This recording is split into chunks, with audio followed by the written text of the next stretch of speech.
Death is difficult but inevitable. That's why we want to remind you that it doesn't have to be so scary. Our mission is to educate, center, and intrigue you while making tasteful humor along the way.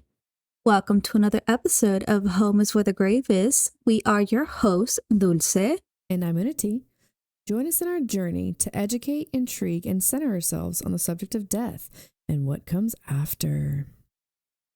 So, hello. Hello, Dulce, and hello to you, still living listeners. I hope everyone has had a good week. We've had a lot of, usual crazy up and down news. What was it? Aliens are real, but nobody really cares because inflation is worse. Exactly. That was the meme I literally read today. Aliens are real, but who gives a crap? Still can't afford a house, so. If aliens are gonna raise up the real estate prices, then what's the point? They're just adding to the issue. Here's my thing too, though. Like, with that situation, we all have speculated for the longest time that the government was hiding new things about it and has been hiding it forever. So at this point, with the government now saying like, yes, it is real, it just makes everyone go, okay, two scenarios. One, either it is real and you've known about it this whole time and you're just now telling us in hopes of distracting us. I don't know. What is your point of coming out about it now? Or two, it's not real and you're just hoping this works to distract us from all the other issues. I haven't read details. All I know is that they have UFOs, which I remind people again that can literally mean anything.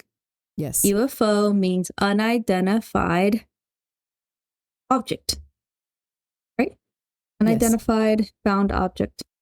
So it could literally be a rock. More likely a rock, What are you more likely to find in the ocean? Fish. Find a fish. Same thing with outer space. Probably a rock. Don't get your hopes up. Don't get your hopes up. And honestly, again, that's why everybody's being so monotone about it, because we're just like, We got a lot bigger things going on. We're pretty numb to the news at this point. So the way to make yourself feel better is by driving 7 hours to Chicago and going to a Curiosities and Oddities convention and spending $100 on a monkey skull because you secretly hate monkeys, but support their preservation. But if I were in their space, I would want them to. I don't know. Just something about them that I don't like. Not that you're speaking from personal experience or anything, right? Also, you make zero sense to me. They're evil. Evil. I wish them the best, but they're evil. You want to explain why you have such a disposition on monkeys? When I was a kid, I saw that documentary on that Travis the chimp, who was a local celebrity in his town, raised from as an infant by two obviously well-to-do people that had chimp money, and he was well known to the police and neighbors and everything, and just decided one day to, well, it wasn't a one day, it was like several warning signs leading up to the incident, but the actual incident resulted in Travis tearing off the face of his neighbor, who he had known for several years, and basically terrorizing the city. And the woman lived, and you don't want to see how she looks like after having her face torn off. And he was shot numerous times by police officers, and he still managed to make quite a distance before he finally died. And I was just, something about that story just horrified me. Absolutely horrified me. And because, before that, chimps had always been this comedic device. So I started learning more about monkeys, primates, and chimps because I was so horrified. And which is funny. So I know a lot of information about them now, but it makes them even more horrifying. I've always been told that if animals were to escape a zoo, there is a list of the ones that they will most likely automatically kill, and chimps are on that list because they're so vicious. In the wild, when they have a vendetta or they are attacking something, they make sure that they can cause as much pain as possible to the thing without killing it. Horrifying. Absolutely horrifying. Also, Travis the chimp, his story was mentioned on Nope, the movie. Why does that sound familiar? It's a famous movie by Jordan Peele. He directed it. Yeah, probably need to go back and watch it because I don't remember. Girl. But anyway, that's a crazy story about chimps and monkeys and your association with it. Because I was thinking, I was like, but you watched it on TV. Like, you had no personal experience with this. But if it was that traumatizing, I guess it got to you. Now I have a skull. Now you have a skull, monkey skull. Fuck the monkeys. Anyways, should we get on to today's subject? Yes, we're not going to leave too many spoilers here. We're going to be closing up this season soon, too. That's going to be exciting. But yeah, so this episode is going to be focusing on Antinous? Antinous? Antinous? Antinous. Antinous and his accidental or nefarious death. Ooh. And this is a story that I became aware of when I went to Italy. I'm not trying to brag. I just became aware of it. And it's stuck in my mind because one thing you need to know about Italy is that it's a lot of naked statues of men, which reinforces the idea that they were indeed very gay, or their definition of gay. Because as we will learn, Romans and Greeks had a very liberal idea of sexuality, not how we regard it today, but it's interesting. Men and women were to be married and reproduce to maintain the population, but it was completely acceptable for men to be with other men because I'm okay with that. Yeah. It was completely acceptable at the time. And it was, and we'll talk about this more later, but it was an interesting aspect of how they believe mentorship worked. I personally feel like in today's time that would be considered grooming, but it was back in the day. Yes. But literally the statues were all of men. Lots and lots of dicks. Lots of dicks. Didn't see much women, just men. There were some good men and dicks. They had a deep, deep admiration for each other in every possible aspect, including their penises, their eggplant. And they didn't like women. So, hence, men. Beautiful men. Beautiful men with their hair nicely curled and flowers in their hair. Beautiful men with such flawless skin, and you couldn't even tell they were men until you looked down and saw the dick. But that's what's going to make this character very interesting, because it's interesting with the argument that in today's society that happens a lot for the LGBTQIA plus community, about how, people claim it's not natural and this is just now coming about because of all the left versus right wing stuff. And it's like, it's been in history. It's been in history for a long time, and it was widely acceptable in one of the most established societies of its time. For a country that upholds Roman and Greek culture, they seem to completely wash over a very key part of it. Conveniently.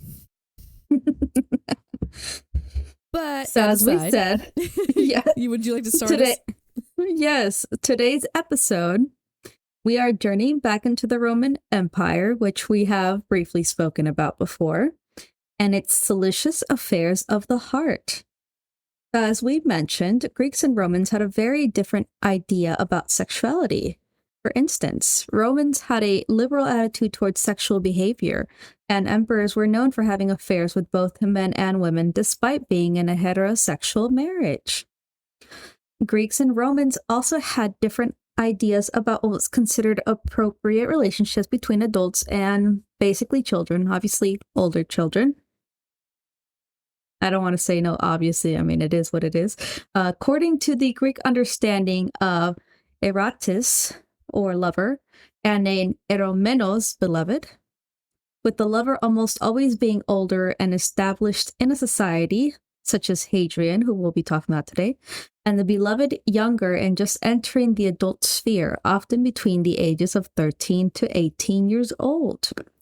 For instance, Spartans, the movie 300 that a lot of macho men like, they were very big into this concept. That despite their rigid military culture, or maybe because of it, because you know how military dudes be, they had a concept known as pedastry, where sexual relationships between younger boys and adult men were accepted. Similar relationships were seen in Roman culture, but today we'll be focusing on one particular and infamous relationship between a young boy and a Roman emperor, Antinous, and the Roman emperor, Hadrian. Ooh. It's interesting too, because it's not to be confused when we talk about this stuff that we are saying anything bad about about homosexuality. There is nothing wrong with homosexuality. It's more of the interesting aspects of heterosexuality on what straight men admire majority of the time had to do with homosexuality. So like, yes. Yeah. And I know like, that's something that people need to stop associating homosexuality with pedophilia. Yes. That's so overdone. I know that's what a lot of, I've heard a lot of people do, automatically jump there. That's not what's going on here. No. Yeah. No. I was trying to look it up while you were reading. I keep seeing TikToks about it. It was a famous artist. He was a gay artist back in the day. I think it was like either the 1930s or 1940s. And he was commissioned to do a lot of these portraits of like men for advertising. He had to break through the barrier to help advertising and merch. Anyway, so he ended up sneaking in a lot of homosexual images through his drawings. So it was like these very macho looking men, but he specifically focused in on like the femininity in certain aspects, or like in the portrait, the men would be looking lovingly at each other. So he was passing it off as heterosexual, but his intentions behind it was homosexual. He was doing the Lord's work.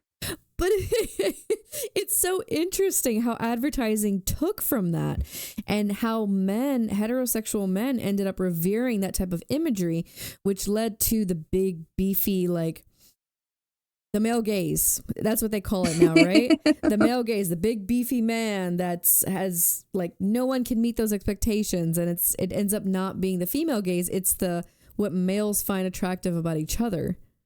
Mm-hmm. I don't know. Anyway. What would humanity be like if we allowed each other to be as fluid as possible? I guess that's what I'm trying to say. Fluidity is there, people. Stop fighting it. You were into it. You like beefy men. Just admit it. Just admit it. There's a reason why you guys like that movie 300. Hey, you weren't watching it for the women. There were very many women in that movie. Was it 300 or was that another group, an army group? But they encouraged the men to actually be gay lovers because they found that they would be more apt to protect each other, and they would be more fierce in battle. I'm not kidding. I don't remember if it was them. I don't remember. I think it was the Romans, the Spartans. I don't know. But anyways, you should introduce the next subject. Dang it, I wanted to find out about the Spartans. FBI, why is your browser history full of gay people? No, okay, listen. According to Google, in Athens and Sparta, homosexuality was practiced to various degrees, and its status was somewhat complicated. According to Plato's, whatever that says. In Thebes, on the other hand, it was actively encouraged. Lovers and soldiers were definitely encouraged because they would be more apt to protect each other in battle. I would betray my country for my gay lover. Anyway, so we're going to be talking about Hadrian, which you briefly mentioned earlier, his rise to power. So Hadrian's father died. Young Hadrian was then entrusted to two men, one of which adopted him and led him to becoming the emperor. His reign was characterized by travel to the Greek East, Arabia, Egypt, Syria, and other countries, in which he made some memorable achievements. In Athens, he brought to completion the massive temple of Olympian Zeus that had been started more than 5 centuries ago. Ooh. Not bad. And then along his travels, Hadrian stopped by Nicomedia, which had recently suffered significant damage from an earthquake, to offer funds for relief and restoration, while overseeing the work personally, a trait he was known for. Pretty admirable. Hadrian spotted the 13-year-old Antinous, a boy of significant beauty, of upper-class status. Antinous would soon join Hadrian's retinue and was sent to Rome to be educated because gotta be smart. Here, well, anyway, here students learned practical skills such as bookkeeping, hairdressing, because gotta look good for them statues, you know what I'm saying? As well as the arts of entertainment, including juggling and dancing, because priorities. Graduates became the valued servants of senators and other members of the upper class in Rome and in the provinces. Despite already being married, his union was not known to be a happy one, as evidence points to Hadrian's favoring men, even though Hadrian was married. Women are for babies, men are for love. That's right. Sarcasm, people. Sarcasm. When Antinous returned from his schooling, he joined Hadrian at his lavish villa in Tibur, a lavish retreat of gardens, reflecting pools, waterfalls, and fountains on the terraced top of a hill. Hadrian would soon view Antinous as his beloved, their relationship being one of friendship and sexual aspects. Dope. Friends with benefits. That's right. In the Greek sense, Antinous was someone to educate formally, socially, and sexually, as well as to lavish gifts upon. Antinous would soon join Hadrian on his travels outside of Rome.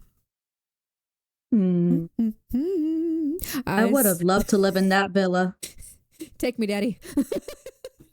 God. Making jokes about a 13-year-old affair with a married man sounds wrong. I feel dirty. I feel dirty inside. So, Antinous' mysterious death. While traveling, Hadrian became ill and traveled to Egypt for a cure among Egypt's mysterious rites and magic. Kind of like how we view cultures that we don't understand today. They're full of that boogie magic. Boogie. But as Hadrian prepared for the festival of Osiris, 20-year-old Antinous was found lifeless in the Nile River. Hadrian was, of course, devastated and mourned openly. Now, here is where the tale takes a more dark twist. Dun, dun, dun, dun. Did Antinous drown accidentally? Did he choose to kill himself purposely in a sacrificial attempt to cure Hadrian? Or was he forcibly drowned in a ritual sacrifice to cure Hadrian of his illness? The most widely accepted account is that Antinous died by accidental drowning in the Nile River in 130 AD while swimming or participating in a religious rite associated with the flooding of the Nile or the festival of Osiris.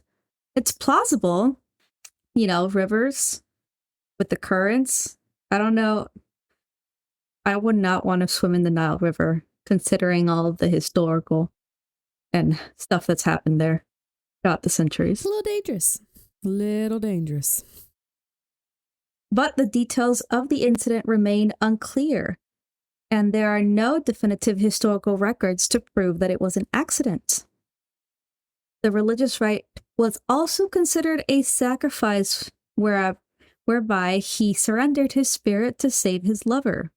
It is believed that anyone who drowned in the Nile, except for suicides, so murky territory here, I guess, became a god because the river, which gave the land life, had taken that person for a specific purpose and greater good, perhaps in a ritual learned from Atratus at Heliopolis, which Hadrian was known to be like super into traveling the world to learn all this mystical stuff. Mm-hmm.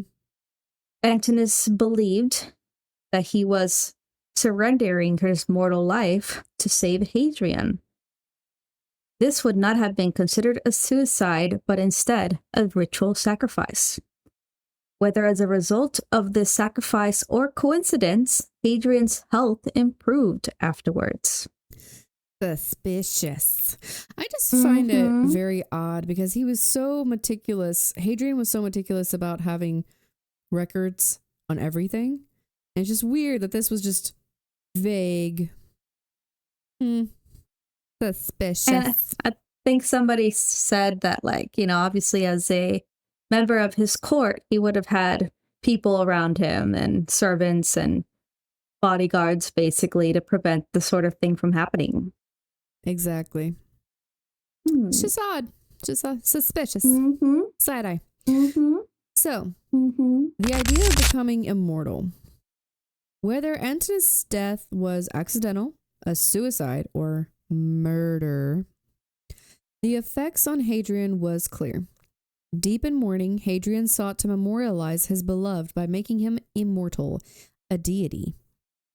Within a week of his drowning, Hadrian ordered a city built across from the Hermopolis in his honor, called Antinopolis, which was patterned on the layout of Alexandria. Antinous would have been embedded in the city. Last minute decision though, Hadrian brought the corpse back to his villa in Tabor, where Antinous was laid to rest in the grand tomb. He didn't want to be very far from him. Hadrian then declared Antinous a deity and initiated the construction of temples, statues, and cultic sites dedicated to his worship. Hadrian also established an Antinous festival, an annual religious celebration in honor of Antinous. The cult of Osiris, or Osiris Antinous, gained popularity in the eastern provinces of the Roman Empire and endured for several centuries. There's actually still a small, thriving Antinous cult that exists in the eastern provinces of the Roman Empire. Damn. Particularly, what we're talking about is in Egypt and Greece, more of the, northern part. Obviously, it's Egypt. Okay. Worshipping pretty boys. I'm into that. We support. Where Egyptian religious practices and beliefs intertwined with the Roman pantheon, Antinon was often equated with various Egyptian gods, such as Osiris. Makes sense. I mean, he did pass away in the Nile on the festival of Osiris. And Osiris is the god of afterlife. So,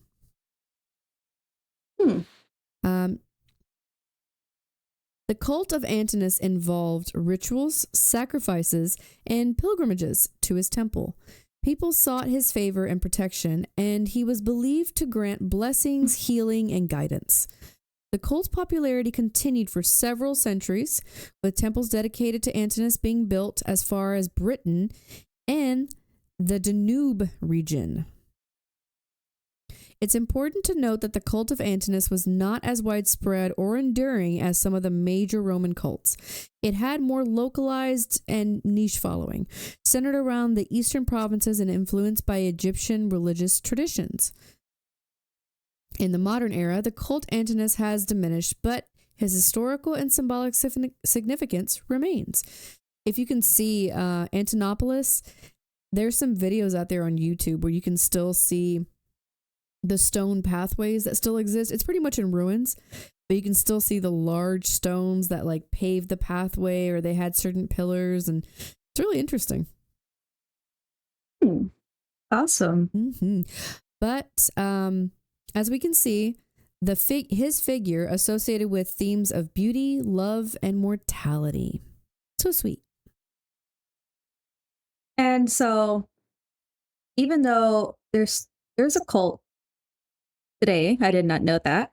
But even though this was like a very like unique, isolated cult back in the day, it's important to note that his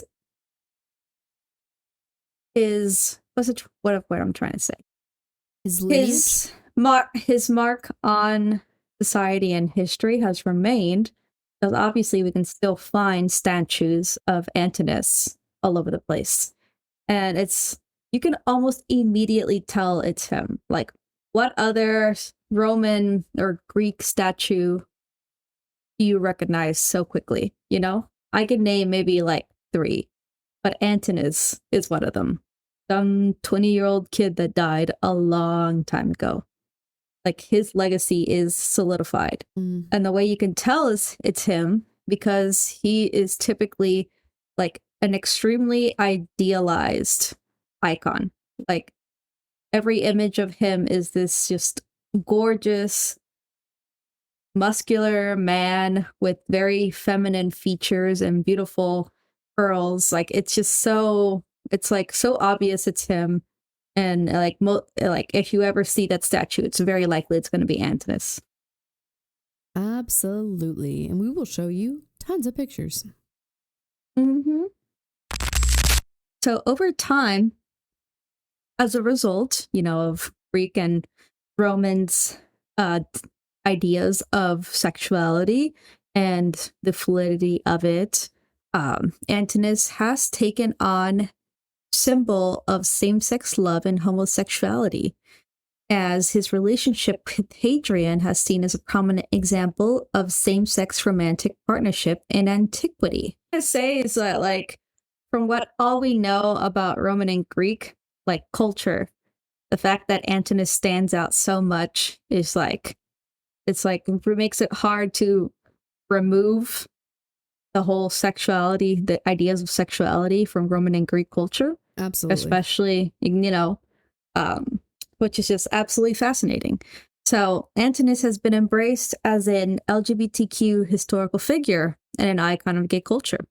His story and representation have resonated with the LGBT community, and he is seen as a symbol of love, desire, and acceptance of diverse sexual orientations. So you know how, like, some people try to claim that there is no history or record of homosexuality in history. Well, this is one extremely prominent example to prove otherwise. Yep. And it's important to note that the interpretation of historical events and figures can vary, and different scholars may have different views on the details and significance of Antinous' life, death, and subsequent symbolism.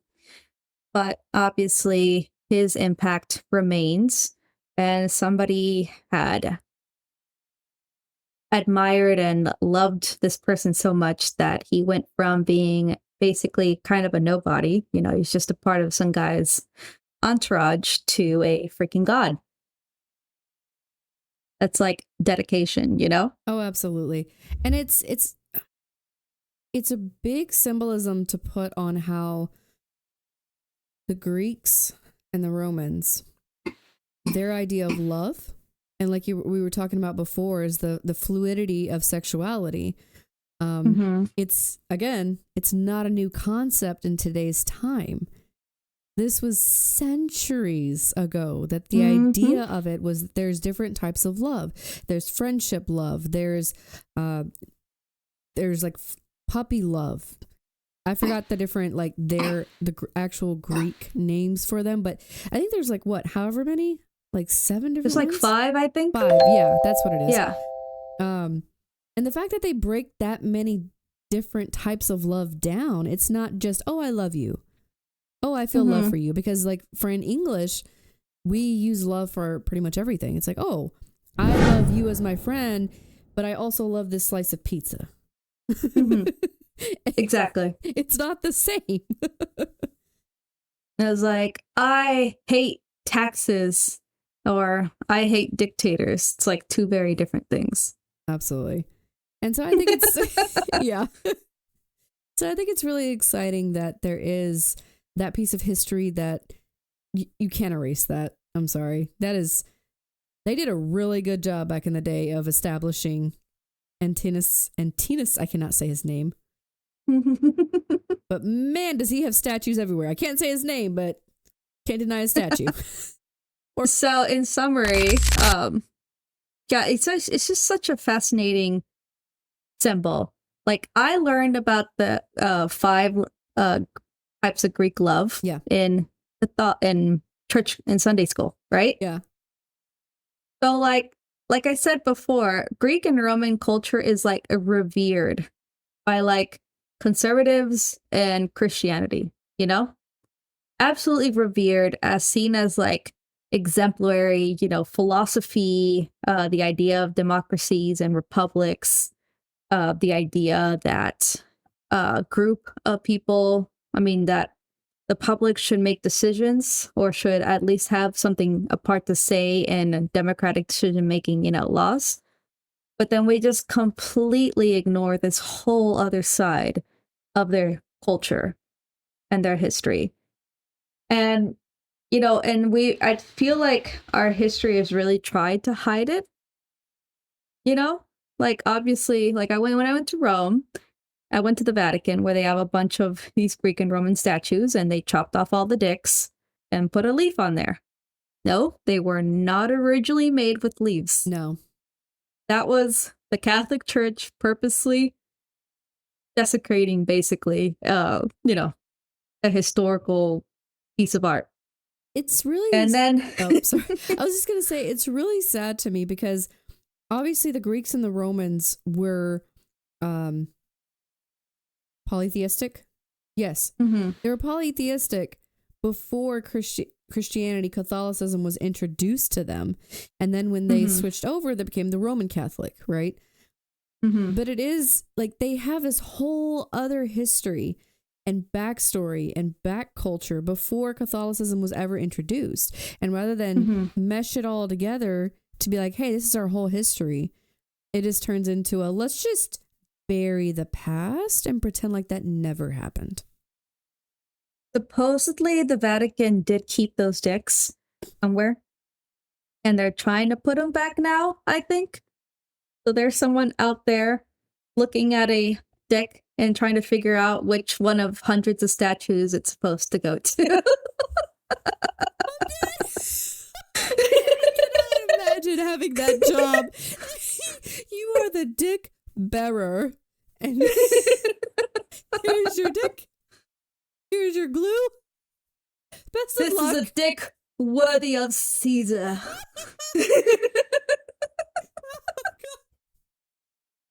Also, as we have obviously learned by now, Romans and Greeks really love their dicks. There's a lot of dick art and imagery that our history has largely overlooked. There's an entire museum dedicated to very sexual pieces of art, lots and lots of dicks. I think some vaginas are in there. And I remember reading something like Victorian times were just so like scandalized that they just tried to like hide it somewhere for a long time. And then finally somebody pulled them out, obviously sometime in the 1900s, much later, and they have a museum of dicks that you can go look at. And it really shows the flavor of Roman and Greek culture, and it's a lot of calling emperors dicks and, people after our own hearts. It's really, there's something comforting about knowing there's something so similar between those people centuries old and today's youth. Like, we've been drawing dicks for centuries. The obsession with dicks have remained. Men. Gotta love them.